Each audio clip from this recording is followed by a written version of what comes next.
कहीं भी अगर कुछ लोगों का ग्रुप इकट्ठा हो रहा है, जैसे मान लो कि कहीं क्लास 11 के 10 स्टूडेंट्स खड़े हैं, या सपोज हमने अल्फ़ाबेट्स कुछ इकट्ठे करके रख दिया, या कुछ नंबर हमने 10 20 एक साथ ले लिया, तो इस तरह के जो भी डिफाइंड एलिमेंट है, डिफाइंड नंबर्स हैं, उनके कलेक्शन को हम सेट्स करते हैं।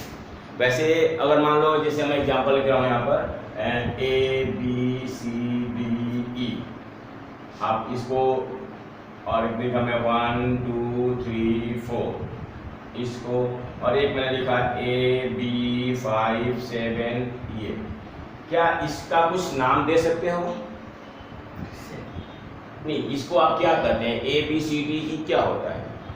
अल्फाबेट्स। तो हम इसको नाम दे सकते हैं और इसको कह सकते हैं कि X such that X is first five alphabets, है ना, फर्स्ट 5 है, लगातार भी है। इसको भी हम लिख सकते हैं, इसका नाम हम दे सकते हैं, मान लो हमने B नाम दे दिया, इसको हम कह सकते हैं X such that X is, क्या कर सकते हैं इसको, फर्स्ट 4 नेचुरल नंबर 1 2 3 4, ये भी स्टार्टिंग के 4 नेचुरल नंबर है। लेकिन अगर मान लो कि बोले कि इसका नाम दो, तो इसको क्या कहोगे? यहाँ तो 2 अल्फाबेट्स भी है, 2 नंबर भी है, तो इसका हम एक पर्टिकुलर ग्रुप नेम नहीं दे सकते। तो जिसका पर्टिकुलर ग्रुप नेम दे सकते हो वो तो सेट्स है, इसको हम बोलेंगे सेट्स, और इसको हम बोलेंगे नॉट अ सेट। यानी कोई जरूरी नहीं है कि हम अल्फाबेट ही लें, हम नंबर ही लें, हम कुछ भी ले सकते हैं। हमने 5 सिटीज का नाम ले लिया, 5 रिवर्स का नाम ले लिया, 10 फ्रूट्स का नाम ले लिया, मतलब कुल मिला के एक जैसा होना चाहिए। तो इस तरह से सेट को हम डिफाइन करते हैं, set is collection of well defined elements. Sets क्या है? Collection of well defined elements. अब अभी आपने देखा मैंने सेट को 2 तरह से लिखा, एक ये भी है और एक ये भी है, दोनों का मीनिंग सेम है, दो सेम है, तो 2 तरह से हम सेट को प्रेजेंट कर सकते हैं। और दूसरी इंपॉर्टेंट चीज सबसे पहले है कि सेट के जो एलिमेंट्स को हम लिखते हैं ना, वो कर्ली ब्रैकेट के अंदर लिखते हैं। अगर आपने इसका ब्रैकेट ऐसे लिख दिया, ऐसे लिख दिया, या इसके ब्रैकेट को आपने ऐसे लिख दिया, तो ये सब सेट नहीं कहलाएगा। सेट्स के लिए क्या होता है? Curly brackets. its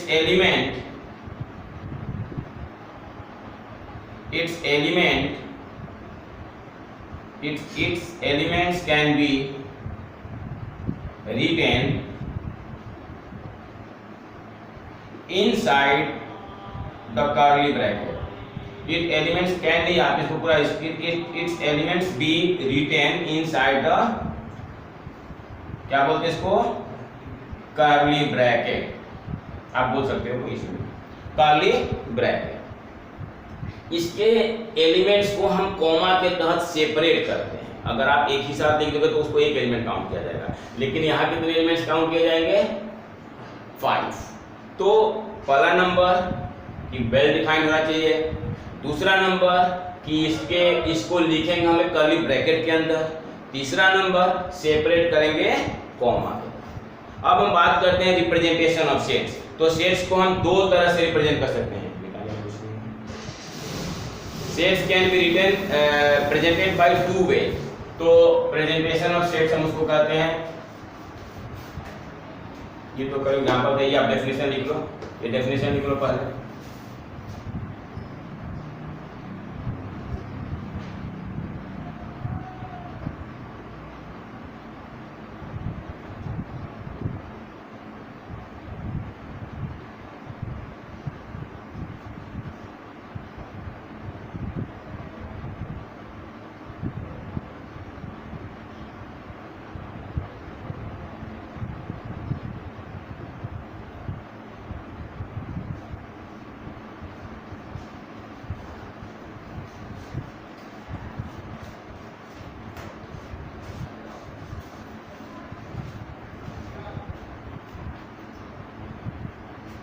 set is collection of well defined elements, its elements be written inside the curly bracket.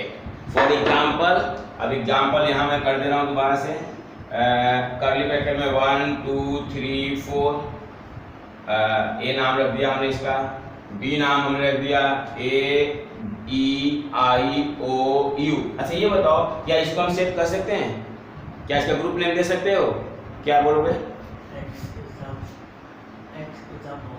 Yes, x such that x is vowels या एक्स आर वोवेल्स, इज आप कुछ भी लिख सकते हो। तो ये क्लियर हो गया कि हम सेट को कैसे लिखेंगे।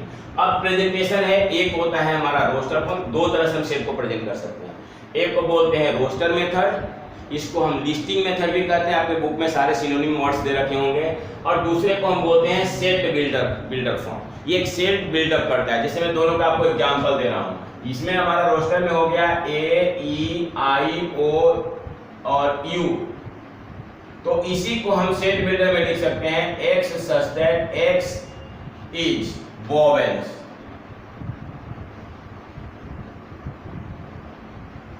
X such that x is vowels. मतलब हमने इज इसलिए कहा कि हम एक एलिमेंट को मान रहे हैं, जो भी एक्स है, ये x1 है और वोवेल्स ये x2 x3 x4 x5। तो सेट्स हो गया, सेट्स का एग्जांपल हो गया और सेट्स की प्रेजेंटेशन हो गया। कितने तरह से प्रेजेंट कर सकते हैं? दो तरह से। पहले को क्या कहते हैं? Roster method, listing method. दूसरे को क्या कह सकते हैं? सेट बिल्डर मेथड, या इसको हम स्टेटमेंट मेथड भी कहते हैं। आपने देखा ना, यहाँ हमने नंबर को लिस्ट कर दिया और इसको किस फॉर्म में लिख दिया? स्टेटमेंट के फॉर्म में। जब हम इसका नेमिंग करते हैं, आपने देखा होगा जब आपको अपना नाम लिखना होता है तो पहला लेटर आप क्या लिखते हो? कैपिटल। गुड। तो पहला लेटर जो कि हम कैपिटल लिखते हैं, तो जब हम सेट का नाम देते हैं, आपने देखा होगा मैंने यहाँ पर कैपिटल ए नाम रखा, यहाँ पर मैंने इसका कैपिटल बी। तो जहां भी नेमिंग की बात आती है, सेट्स का जो हम नेम करेंगे तो उसको कैपिटल लेटर ऑफ अल्फाबेट से करेंगे। इसकी एंट्री जो है वो नंबर भी हो सकता है, नेम ऑफ पर्सन भी हो सकता है, नेम ऑफ प्लेसेज भी हो सकता है, नेम ऑफ रिवर भी हो सकता है। मतलब नेम, प्लेस, नंबर, तीनों चीज हो सकता है। जैसे हमने रिवर्स का नाम दे दिया, गंगा, यमुना, गोदावरी, त्राप्ती, ताप्ती, गंडक, जो भी नदियां हैं, 5 नदियों का नाम हमने एक सेट बना लिया। एलिमेंट इसके कितने भी हो सकते हैं। अब इसके बेस पर हम डिफाइन करते हैं, आप ये नोट कर लो, इसके बेस पर हम डिफाइन करते हैं टाइप ऑफ सेट्स। ये था प्रेजेंटेशन ऑफ सेट्स। अब हम बात करते हैं टाइप ऑफ सेट्स।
राइट। अब हम बात करते हैं टाइप ऑफ सेट्स की। तो देखो आपको काफी चीजें नाम से पता चल जाएगा। मैं 4 तरह का सेट आपको बता रहा हूँ। एक को बोलते हैं हम एम्प्टी सेट्स, इसको नल सेट्स भी कहते हैं, इसको वॉइड सेट भी कहते हैं। दूसरे को हम कहते हैं सिंगल सेट या सिंगलटन सेट। तीसरे को हम कहते हैं फाइनाइट सेट और चौथे को हम कहते हैं इनफाइनाइट सेट। इसका नाम जो है, इसके अंदर जो संख्याएं होती है उसके ऊपर डिपेंड करता है। अब मान लो कि किस सेट को हम एम्प्टी सेट कहेंगे। एम्प्टी का मतलब क्या होता है? खाली। यानी ऐसा सेट जिसके अंदर एक भी एलिमेंट ना आए, सेट वो भी कहलाएगा। मैं बोलूंगा स्टेटमेंट उसको, लेकिन आपको एंट्री एक भी नहीं मिलेगा। अब जैसे मैं एक स्टेटमेंट बोल रहा हूँ, मैंने कहा कि even prime number more than 2। मैंने कहा, सेट का नाम दिया a is equal to x such that x is even prime more than 2। अब मुझे कोई ऐसा एलिमेंट बताओ जो प्राइम भी हो, इवन भी हो, 2 से बड़ा भी हो। कोई नहीं मिलेगा। तो ये सेट तो है ना, क्योंकि लिख तो पा रहे हैं हम। इसको जब आपको लिखना होता है ना, तो आप खाली कर्ली ब्रैकेट लगा कर छोड़ दो, ये एम्प्टी सेट का निशानी है। या एक साइन और होता है, ये इसको हम पढ़ते हैं फाई और लिखते हैं इंग्लिश में, वर्ड में लिखना हो तो PHI। PHI मीन्स फाई, ठीक है, फाई बोलते हैं इसको। और लिखते हैं हम ऐसे।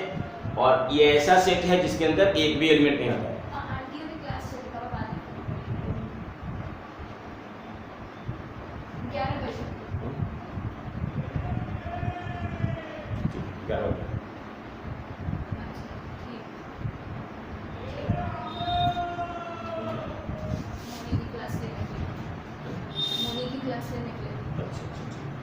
तो ये हमारा एम्प्टी सेट हो गया। अच्छा, मान लो कि मैं ये मोर देन 2 हटा दूं, ये वर्ड हटा दूं, ये हटा दूं, ये क्लोज हो गया। नाउ जस्ट टेल मी, एक 2 आएगा, कितने एलिमेंट आए? एक। सिंगल का मतलब क्या होता है? तो ऐसा सेट जिसके अंदर एक ही एलिमेंट आए उसको हम क्या कहते हैं? Singleton set. I think clear हो रहा होगा। जहां डाउट हो आप हैंड रेज करोगे, आपको दोबारा बताऊंगा मैं। Empty set no element, singleton set एक एलिमेंट। और भी ऐसा बन सकता है, जैसे मैं पूछूं कि पॉजिटिव स्क्वायर रूट ऑफ 4 का स्क्वायर रूट +2 और -2 दोनों होता है ना, लेकिन मैंने क्या बोला? पॉजिटिव स्क्वायर, यानी कि there will be only 1 value. तो इस तरह का जो भी सेट आता है जिसमें केवल एक ही एलिमेंट आएगा उसको हम कहते हैं सिंगलटन सेट। अब इसका नाम मीनिंग बता दो मुझे, फाइनाइट का काउंटेबल, इसको हम काउंटेबल सेट भी बोलते हैं। तो एक ऐसा सेट जिसके अंदर काउंटेबल नंबर ऑफ एलिमेंट्स आए। जैसे मैंने कहा फर्स्ट 10 नेचुरल नंबर, तो 10 फिक्स हो गया ना, तो इसको क्या कहेंगे हम? लेकिन मैंने कहा नेचुरल नंबर, तो क्या काउंट कर सकते हो नेचुरल नंबर को? कितने? नहीं, मैंने क्या बोला? Natural number only. मैं 10 वर्ड नहीं बोल रहा हूँ, मैं बोल रहा हूँ natural numbers. So what can you say about natural numbers? बोलोगे sir 1 2 3 4 5 6 7 dot dot dot. Sir ये तो इनफाइनाइट जा सकता है, होता है ना। तो ऐसे सेट जिसके एलिमेंट को हम काउंट नहीं कर सकते हैं, आपको पीडीएफ में मैं डॉक्यूमेंट्स भेज दूंगा, सारे नोट्स लिखा हुआ है, मैं आपको यहाँ समझा रहा हूँ। सेट्स की फाइल निकालना, मैं इनको भेज दूंगा। तो ऐसा सेट जिसके एलिमेंट को आप काउंट कर सकते हो वो फाइनाइट सेट, और जिसके एलिमेंट्स को आप काउंट नहीं कर सकते हो इनफाइनाइट सेट। ये हो गया आपका टाइप ऑफ सेट्स। आप ये लिख लो एक बार कॉपी में, फिर मैं आपको इसकी डेफिनेशन भेज दूंगा पीडीएफ फॉर्म में।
तो हमने अभी सबसे पहले पढ़ा टाइप ऑफ, पहले हमने पढ़ा डेफिनेशन ऑफ सेट्स, उसके बाद हमने पढ़ा प्रेजेंटेशन ऑफ सेट्स, उसके बाद हमने पढ़ा टाइप ऑफ सेट्स। तो ये तो एक सिंगल सेट है, एक सेट हमने लिया और देखा कि वो कैसा सेट है, एम्प्टी है, सिंगल है, फाइनाइट है या इनफाइनाइट है। आपको कुछ सेट्स के नाम एग्जांपल दिया होगा और बताना होगा कि कौन सा इक्वल है, कौन सा नल सेट है, कौन सा एम्प्टी सेट है, कौन सा फाइनाइट सेट है। लेकिन अगर दो सेट आपको दे रखा हो और उनमें कंपेयर करना हो तो वो दो तरह का होता है। एक होता है इक्वल सेट्स, यहाँ हम जो है एक बार में एक सेट को लेंगे, यहाँ पर हम दो सेट्स को लेंगे। इक्वल सेट्स भले आप इक्वल सेट्स और दूसरा होता है इक्विवेलेंट सेट्स। इक्वल का मतलब क्या होता है? बराबर। तो अगर दो सेट में सेम एलिमेंट आता है, ऑर्डर घुमा फिरा के लिख दिया, जैसे मान लो कि मैंने एक आपको एग्जांपल दिया, इधर लिखिए ना 1 2 3 4 और दूसरे सेट का मैं आपको दे दिया 4 2 1 3। What about these two sets? Equal है, क्योंकि एलिमेंट तो वही है ना, 1 2 3 4 का हो या 4 2 1 3 का हो। इसको अगर हम ऑर्डर में बनाएंगे तो वही आ जाएगा। तो ये इक्वल सेट और इक्वल सेट हो गया, मतलब दो सेट में जब सेम एलिमेंट आते हैं, आपको सारे डेफिनेशंस मिल जाएंगे। If two sets have the same elements they are known to be equal sets. अब हम बात करते हैं दूसरा जो हमारा है वो इक्विवेलेंट सेट्स। इसमें होता है सेम एलिमेंट्स, अभी आपको शॉर्ट फॉर्म के लिए याद करना है, नोट करना है, मैं आपको नोट भेज दूंगा। सेम एलिमेंट्स और इसमें होता है सेम नंबर ऑफ एलिमेंट्स, मतलब एलिमेंट की संख्या सेम होगी, दोनों में 4 4 होगा, लेकिन वो संख्याएं अलग अलग हो सकती है। जैसे अभी मैं आपको दिखा रहा हूं, मैं आपको पूछूंगा भी कौन सा इक्वल सेट है और कौन सा इक्विवेलेंट सेट है। देखो एक सेट हमने दिया 1 2 3 4, दूसरा सेट हमने कहा 4 1 2 3, तीसरा सेट हमने कहा A B C D, चौथा सेट हमने कहा L M N P, पांचवा सेट हमने दे दिया आपको X Y Z। अब बताओ इसमें कौन कौन सा सेट इक्वल है? वेरी वेरी गुड, ए और बी में एलिमेंट आपका बिल्कुल सेम है। और ए और सी में क्या रिलेशन है? यहाँ पर कितने एलिमेंट है? यहाँ पर कितने एलिमेंट है? एलिमेंट की संख्या सेम है, एलिमेंट अलग अलग है, तो इसको हम बोलेंगे इक्विवेलेंट सेट्स। क्लियर? मतलब दो सेट अगर सेम एलिमेंट है तो इक्वल सेट कहलाएगा, और सेम नंबर ऑफ एलिमेंट है तो उसको हम इक्विवेलेंट सेट करते हैं।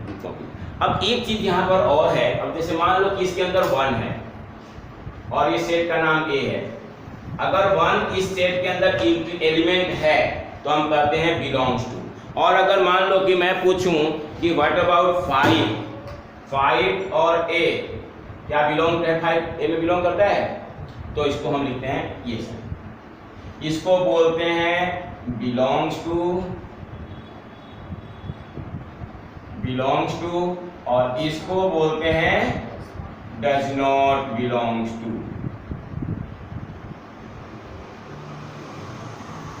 Belongs to and does not belongs to. अगर कोई भी एलिमेंट, अच्छा एलिमेंट की जब आप लिखोगे ना तो इसमें ब्रैकेट नहीं आता है, सबसेट करोगे भी आगे आएगा तो सबसेट में यहाँ पर ब्रैकेट आता है। तो अब सबसे पहले हमारे पास जो दो एक्सरसाइज के विषय में आपको बताया, पहले में आपको देखना होगा कि सेट्स कौन सा है, सेट्स कौन सा नहीं है, नंबर 1। नंबर 2, दूसरे वाले में ये आपको देखना है एंट्री कौन सी है, एंट्री कौन सी नहीं है, और एक सेट को रोस्टर फॉर्म से सेट बिल्डर फॉर्म में कन्वर्ट करना, सेट बिल्डर फॉर्म से रोस्टर फॉर्म में कन्वर्ट करना। अब आप एक्सरसाइज 1.1 निकालो, हम पहले क्वेश्चन डिस्कस करते हैं 1.1 का, फिर 1.2 का करेंगे, देन आप ही चलेंगे। अच्छा, कुछ स्टैंडर्ड सेट है, मैं आपको बता दे रहा हूँ, जिसको हम देखोगे ना तो आपको देखते ही आप बता सकते हो कि ये कौन सा सेट है। उसमें आपको कुछ लिखने की जरूरत नहीं होती है। जैसे कैपिटल एम किसको रिप्रेजेंट करता है?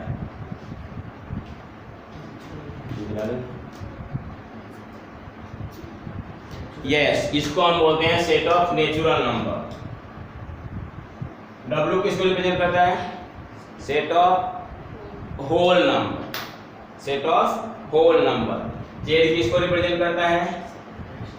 Set of integers. अच्छा, इसी में अगर हम यहाँ पर प्लस लगा देते हैं तो पॉजिटिव इंटीजर, और अगर माइनस लगा देंगे तो नेगेटिव इंटीजर, और नहीं लगाएंगे तो ओनली इंटीजर। उसके बाद आपका आता है R को हम रियल नंबर कहते हैं। बताऊंगा रियल नंबर क्या होता है। R पॉजिटिव करोगे positive real number, R negative लिखोगे नेगेटिव रियल नंबर, और अगर केवल आर लिखते हो तो रियल नंबर। उसके बाद हमारे पास एक क्यू आता है। बेसिकली क्या है, आपने देखा होगा 9th 10th में आर को कहीं रेशनल भी पढ़ लेते हैं, आर को कहीं रियल भी पढ़ लेते हैं, लेकिन यहाँ इस क्लास में आकर के सेपरेट कर दिया गया। अब अगर कहीं क्यू लिखा होगा तो क्यू को आप पढ़ोगे सेट ऑफ रेशनल नंबर। अगर क्यू पॉजिटिव लिखा होगा पॉजिटिव रेशनल नंबर, अगर क्यू नेगेटिव लिखा होगा negative rational number.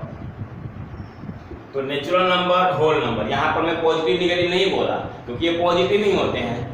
Integer, real number, rational number. अब आता है आपका एक इरेशनल नंबर।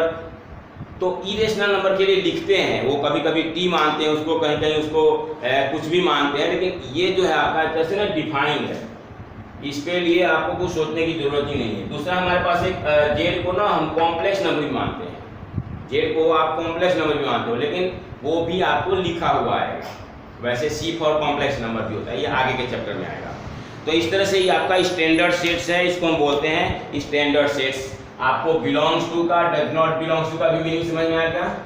किस टाइम को बिलोंग्स टू का कहेंगे, कौन से को डज नॉट बिलोंग्स टू।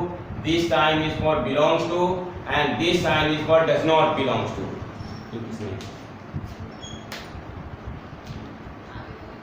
अब हम बात करते हैं एक्सरसाइज का पहला क्वेश्चन।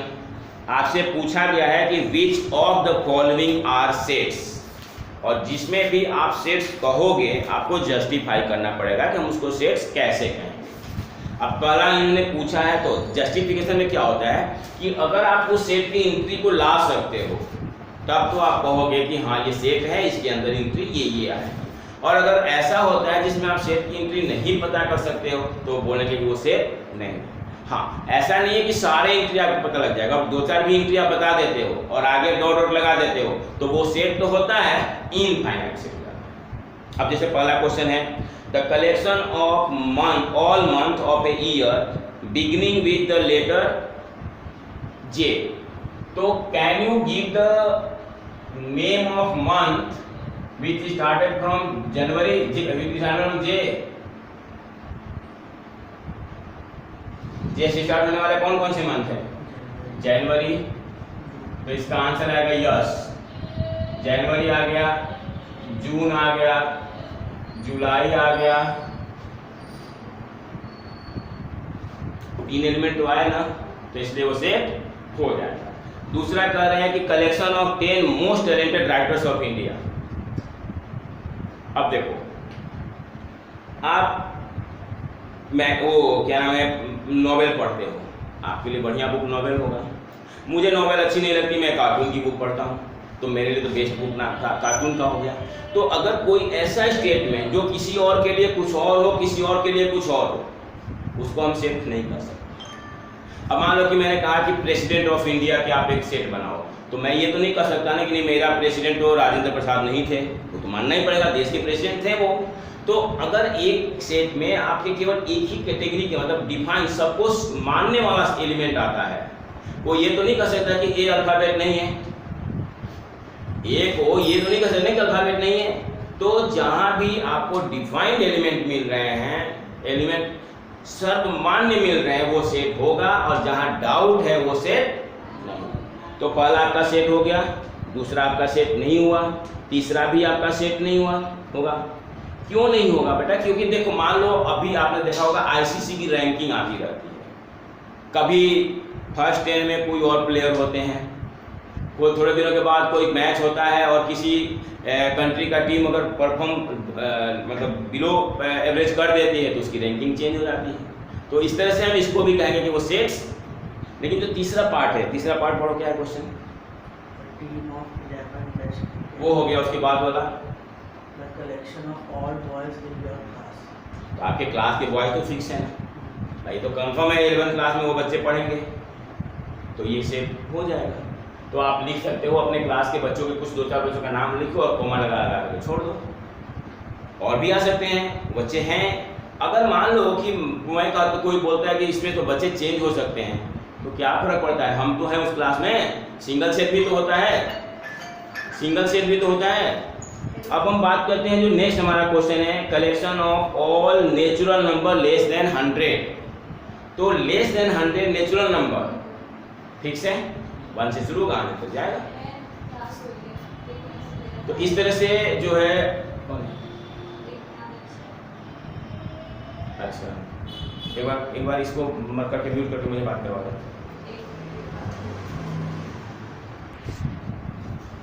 तो ये आपका 1.1 का जो क्वेश्चन नंबर 1 है, 2 है, ये तो हो गया है। बुक को बीच में रखते हैं। अब हम बात करते हैं थर्ड क्वेश्चन की। इस थर्ड क्वेश्चन में आपको सेट रोस्टर फॉर्म में आपको लिखना है, बिल्डर फॉर्म में आपको गिवन है। पीछे को थोड़ा सा वो दबा के तो पैर सीधे से। तो अब जैसे आपको ये बता दूं मैं, ये जो साइन होता है ना, 4 तरह का इंटरवल होता है, 1 2 3 4। ये closed interval, open interval, semi open, semi closed. इसका मतलब होता है x is more than equal to a और less than equal to b। अगर यहाँ a और b लिखा है तो यहाँ होता है मोर देन a और लेस देन b, अगर इसमें a b लिखा हो तो। यहाँ है x is more than equal to a और लेस देन b, और ये है मोर देन a और less than equal to b। 3 और 1 मतलब फर्स्ट एंड थर्ड वाला तो सेम है, नहीं इसमें वो अलग है। देखो यहाँ पर क्या, ये दोनों साइड में क्लोज है, और इस क्लोज का मतलब होता है कि जो x की वैल्यू है वो a से लेकर के b तक है, a और b दोनों इंक्लूडेड हैं। ये कह रहा है कि ना a इंक्लूड है ना b इंक्लूड है, a से बड़ा है और b से छोटा है। इसमें कह रहा है कि a इंक्लूड है from a but not b less than b। हाँ, और इसमें a इंक्लूडेड नहीं है, b है। ये सब मतलब अच्छा एक क्वेश्चन था, मुझे लगा कि इसमें ब्रैकेट इन्होंने ना गलत किया। ये आगे आएगा, अभी आगे 4 नंबर पे पहला क्वेश्चन। बिल्कुल मुझे लगा कि तुमने ब्रैकेट, इसलिए मैं पहले ये बता दिया ना। सही शब्द लिखने दो ये।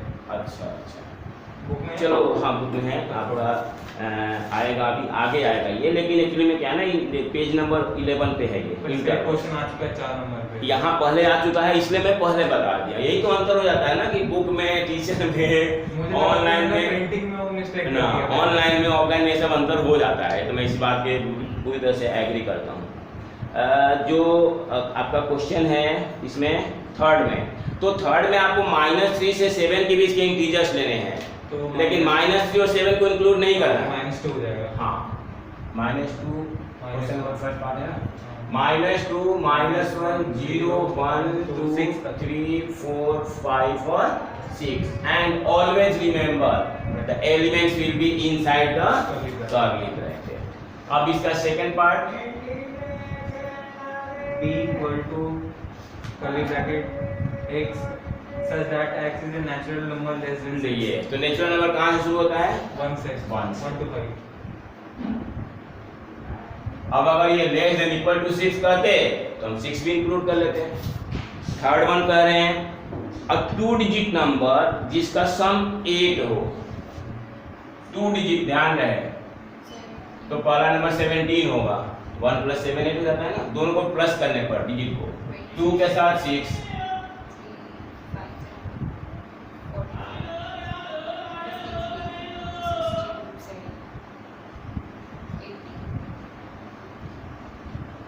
हमने 08 नहीं लिखा क्योंकि 08 तो सिंगल डिजिट का नंबर हो जाएगा ना, लेकिन 80 हम इसमें देखेंगे, ठीक है। अब अगर हम थर्ड वन की बात करें, फोर्थ वन की बात करें, तो prime number which is divisor of 60, तो 60 का प्राइम फैक्टर्स निकाल 60 के प्राइम फैक्टर्स निकाल के कुछ नहीं करोगे, आपको केवल ना, जैसे 60 में 2 बार 2 आएगा, लेकिन आप 2 बार नहीं लिखोगे, एक ही बार लिखोगे। एक चीज ध्यान रखना, सेट के अंदर कोई भी एलिमेंट रिपीट नहीं हो सकता है, उसकी एंट्री गलत हो जाएगा, वो एंट्रीज आपकी यूनिक होनी चाहिए। अब जैसे इसमें एक मैथमेटिक्स लिखा है, मैथमेटिक्स का अल्फाबेट, देखो लास्ट क्वेश्चन होगा इसका, मैथमेटिक्स में तो आपका एम 2 बार आ रहा है, लेकिन जब इसको सेट में क्लियर किया, सर एक डाउट है, हाँ। जैसे आपने कहा कि 2 रिपीट नहीं कर सकते, तो हमें 2 5 और 3 लिख देंगे, 2 3 किसी को कहा कि हमें वापस चेंज कर दो 2 5 और 3, हाँ ये मतलब 2 5 भी लिखोगे, अब इसको कहाँ चेंज करो वापस उसमें सेट बिल्डर फॉर्म में, हाँ तो हमारे इक्वल टू मिस हो जाएगा, कैसे मिस हो जाएगा? क्योंकि हमें किसी पता चलेगा 2 और 2 था। आप समझे नहीं? आप सिर्फ इसको क्या लिखोगे? These are the prime fact divisor with these are the prime factors of 60। हमने लिखना जब होगा तो लिखेंगे कि x such that x are prime factors of 60। अब 60 जब मैं कह रहा हूं तो ऑब्वियस सी बात है कि 2 into 3 into 5 करने पर तो 60 आएगा नहीं। 2 3 जा 6 5 जा 30 हुआ, तो एक 2 और आएगा, उसको हमें लेना ही पड़ेगा। सर पता नहीं कल मैंने क्या दिमाग लगाया था, मैंने 13 भी लिखा था। 13 से 60 थोड़े करेगा। सर 13 के टेबल में 60 नहीं आता बेटा। देखो बेटा, ये जैसे पेंडेमिक सिचुएशन आ गया कि हम बच्चों को कह रहे हैं कि भाई आप ऑनलाइन पढ़ लो, लेकिन ये तो पुराने जमाने से कहा गया है कि गुरु भी न ज्ञान न होता। जब तक गुरु के सामने कई बातें जो है परम्यूटेशन में पहुंच गया, मेरा दिमाग काम नहीं कर रहा। जब तक गुरु के सामने बच्चे होते हैं ना, तो गुरु के चेहरे से ही उसको काफी चीजें कंफर्टेबल मोड हो जाता है, लग जाता है। बोर्ड वालों ने बहुत गलत चेकिंग करी है, मतलब जिसको इंग्लिश में बहुत दे रखा उसको हिंदी में कम दे रखा। हाँ, चलो अभी बात करेंगे। अब ये बताओ ट्रिग्नोमेट्री के लिए क्या लिखोगे? ई में TRIGONMEY, मतलब 2 बार T है, 2 बार T है तो आपको एक ही बार T लिखना है। आपको समझ में आ गया होगा। बेटर की वही बात है, BETR।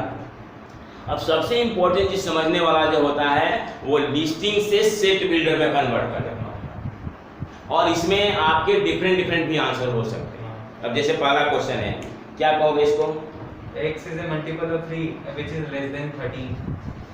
ओके, दूसरा बच्चा क्या कर सकता है? जैसे x की पावर मतलब 3 है, where n is मतलब वो जो क्या कहते हैं उस वाले साइन को x such that x या 3n लिख सकते हैं ना, x such that x is equal to 3n, where n equal where n belongs to n is first 4 कितने हैं? 4 है ना, तो फर्स्ट 4 नेचुरल नंबर। सर मतलब बायजूस में पीछे उन्होंने पता कैसे लिखा, 3n लिखा, फिर ये मैं ये भी लिखने के लिए नहीं कहूँगा, मैं कहूँगा सीधे फर्स्ट 4 मल्टीपल ऑफ 3। हाँ मैंने वही लिखा। The main best answer is the first 4 multiple of 3। Sir ये क्या है, मतलब 3n है, फिर उन्होंने लिखा n belongs to n, फिर उन्होंने लिखा ये जो n is less than equal to करके। तो ये देखो ना बच्चा कितना कंफ्यूज होगा इसमें, आपको बहुत सारे कंफ्यूजन इसमें आ जाएगी। क्यों ना हम ये लिखे फर्स्ट 4 मल्टीपल ऑफ 3, सीधी से आंसर है इसका x such that x is first 4 multiple of 3। हाँ एक चीज ध्यान रखना, अगर इसमें ऐसे होता 3 9 27 81 तो इसमें लिखे 3 का पावर n, और where n is first 4 natural number, वो भी मैं यही लिखवाता हूँ। बार बार कॉमा देते करके फालतू की चीजें लिखोगे, जितना लिखा जाएगा उतना कंफ्यूजन होगा। You will simply write x is equal to 3 का power n, where n is first 4 natural number, first 4 positive integer, आप ये भी लिख सकते हो।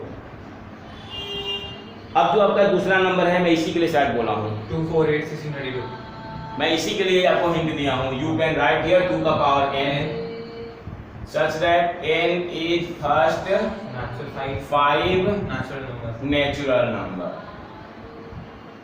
देखो जितना ही आप सिंपल वे में लिखोगे ना, उतना ही आपके अंडरस्टैंडिंग के लिए अच्छा होगा, और जो इवेल्युएटर है उसके अंडरस्टैंडिंग के लिए भी अच्छा होगा। वो कॉमा जो बार बार कह रहे हो बायजूस के विषय में, जो बार बार कॉमा नाम मुझे लेना चाहिए कि रिकॉर्ड हो रहा है, बार बार जो है कॉमा लगाओगे और एक कॉमा आपसे छूट गया पेपर में तो सारा सत्यानाश। एक कॉमा छूटते हैं उसकी मीनिंग चेंज हो जाएगी। इसीलिए स्टूडेंट का लैंग्वेज है ये, जैसे कहते हैं ठेठ भाषा विद्यार्थियों को समझने वाला है। 2 का power n such that n is first 5 natural number.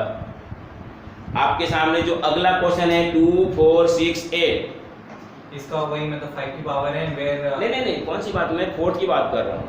अच्छा सॉरी 3rd क्या पूछ रहे हो? 5 की पावर n हो जाएगा, where n is first 4 natural number.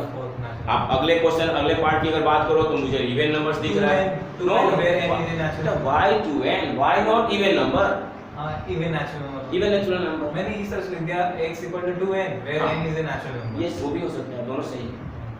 आपका अगला क्वेश्चन है 149 फिर 100 मतलब ये कंसेक्यूटिव वो मतलब n की स्क्वायर बनते जा रही है, n की स्क्वायर बनता है, जिसमें n का हमारा तो वैल्यू n नेचुरल की वैल्यू नेचुरल नंबर है। आप इसको मैं क्या लिखवाऊंगा कि the squares of first 10 natural number. मैंने सिर्फ दोनों लिखा था, x की स्क्वायर ऑफ फर्स्ट मतलब 10 नेचुरल नंबर, फिर ये दोनों लिख दिया मैंने।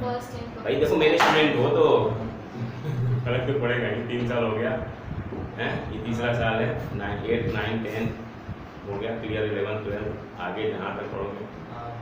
फिर 11 के बाद 12 के बाद था मैथ्स। नहीं जो क्यों अगर आप चाहो MBA करना चाहे कुछ और करना चाहते हो, बीकॉम ऑनर्स करना चाहते हो, मैथ तो बीकॉम तो अभी करा रहा मैं, मतलब वो करूँगा ना पॉल साइंस ऑनर्स। हाँ तो आपके फिल्म में क्या है आगे देखो, अभी आपके सामने एक नया ऑप्शन आया ना अप्लाई का। मैं हमेशा बोलते आया हूँ, आप लोग ध्यान रखना, 2 साल पहले फिर मेरे को आप बताओगे। ग्रेजुएशन में हर सब्जेक्ट हर कोर्स में एक पेपर मैथ का ये डालेंगे, मैथमेटिकल एप्टीट्यूड टेस्ट की इसकी पूरी प्लानिंग चल रही है।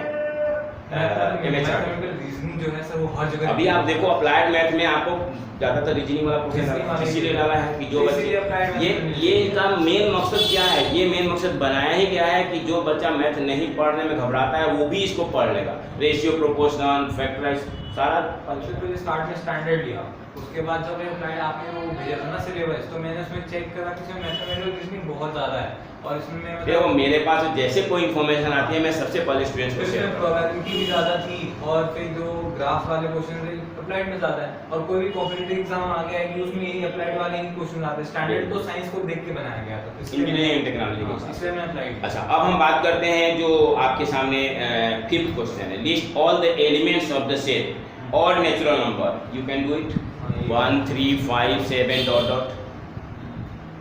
देन अभी आपने जो सेकंड पार्ट पूछा ही था -1/2 से 9/2, क्या क्या आएगा इसमें? 0 1 2 3 0 1 2 3 and 4। देन x² और x² इज 4 और यहाँ इंटीजर कहा है हाँ तो -2 और +2। लेकिन अगर यहाँ पर इंटीजर के जगह पर मैं नेचुरल नंबर कर दूं तो सिर्फ 1 2 होता, 1 और 2 होता है। x² इज लेस देन 4 है तो आपने वैसे लिखा इंटीजर में -2 -1 0 1 2, तो 1 0 1 2 होता। और अगर नेचुरल नंबर में कहता तो 1 और 2 करते हैं। अगर इक्वल का साइन इसमें नहीं होता तो आप 2 नहीं लेते। Letter of the loyal LOYA। हाँ अब यहाँ आप चाहो तो इसको ऑर्डर में भी लिख सकते हो और जिस फॉर्मेट में दिया है उस फॉर्मेट में भी छोड़ सकते हो। जो नेक्स्ट आपका है 31 डेज, नॉट हैविंग 31 डेज, तो जनवरी में है, फरवरी फरवरी, में, मार्च में, अप्रैल में, अप्रैल, जून में, जून